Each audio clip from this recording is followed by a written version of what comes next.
আজ আমি আলোচনা করব চন্দননগরের রানী মায়ের পুজোর কথা। ফরাসি আমল থেকে রাজবেশে সেজে আসছেন মা। বহু ইতিহাসের সাক্ষী চন্দননগরের রানী মায়ের পুজো। আজও মায়ের পুজোর আগে পাশের বুড়ো শিব মন্দিরে মহাদেবের পুজো দেওয়া হয়। ফরাসি সরকারের সে সময়ের দেওয়ান ছিলেন চন্দননগরের ইন্দ্রনারায়ণ চৌধুরী। তিনি আবার রাজা কৃষ্ণচন্দ্রের ঘনিষ্ঠ ছিলেন। সেবার কৃষ্ণনগরের জগদ্ধাত্রী পুজো দেখে তার বেশ ভালো লেগে গেল।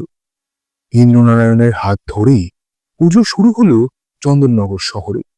তবে এই নিয়ে গবেষকদের মধ্যে অনেক দ্বিমত কিন্তু রয়েছে। কারণ ইন্দ্রনারায়ণ মারা গেছিলেন 1756 সালে।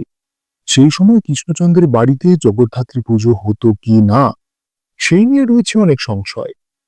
তবে যাই হোক, স্বাধীনতার বহু আগেই চন্দননগরে ধুমধাম করে শুরু হয় বিখ্যাত শিব মন্দির তেমাথা সার্বজনীন জগদ্ধাত্রী পুজো। এই বিষয়ে মতান্তর কিন্তু নেই। এখানে দেবী পূজিতা হন রানী মা হিসাবে। গঙ্গাপাড়ি শহর চন্দননগরে অন্যতম পুরনো পুজো ধরা হয় রানীমার পুজোকেই, যার পরতে পরতে লুকিয়ে রয়েছে ইতিহাস। জানা যায় প্রায় 80 বছর আগে চন্দননগরের শিব মন্দির তেমাথা সার্বজনীন জগদ্ধাত্রী পুজো শুরু হয়। মায়ের নাম রানীমা। কিন্তু এই নামই কেন? কথিত রয়েছে ফরাসিদের উপনিবেশ গড়ে ওঠার সময় চন্দ্রনগরের সব প্রতিমা সেজে উঠত সাদা ডাকের সাজে। একমাত্র এই পুজোয় মা সাজতেন একেবারে রাজরানীর বেশে। সোনালী সেই সাজে মায়ের রূপ চোখ ধাঁধিয়ে দিত সকলে। সেই থেকেই রানী মা নামটি এসছে।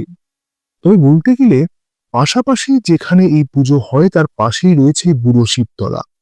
আজও মন্দিরে মহাদেবের পুজো হয় আগে, তারপর শুরু হয় মায়ের পুজো।